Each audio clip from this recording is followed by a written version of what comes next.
আপনার সংস্কারের নাম দিয়ে যে তৈরি করা কি বলে যে এই করছি করব ধোঁয়াশা তৈরি করে জনগণের দৃষ্টিকে ঝাপসা করা যাবে না। কে দল গঠন করবে না গঠন করবে সেটা সেই ব্যক্তি বা সংগঠনের দায়িত্ব, কিন্তু এটা প্রধান উপদেষ্টার দায়িত্ব নয়। আমাদের দেশের জনগণ তার যে রাজনৈতিক পরিবর্তনের যে ক্ষমতা, সেই ক্ষমতা জনগণকে ফিরিয়ে দিতে হবে।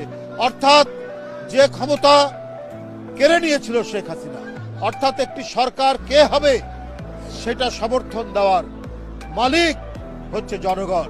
শেখ হাসিনা সেটা করেননি। তিনি নিজে ক্ষমতা কেড়ে নিয়েছিলেন ছাত্র জনতার রক্তস্রোতের মধ্যে দিয়ে, রক্তঝরা আন্দোলনের মধ্যে দিয়ে। সেই ভয়ঙ্কর স্বৈরাচার পালিয়ে গেছে এবং এখানে গণতন্ত্রের পথে এগিয়ে যাওয়ার একটি পরিবেশ তৈরি হয়েছে। তো আমার মনে হয় এই পরিবেশকে নিশ্চিত করার জন্য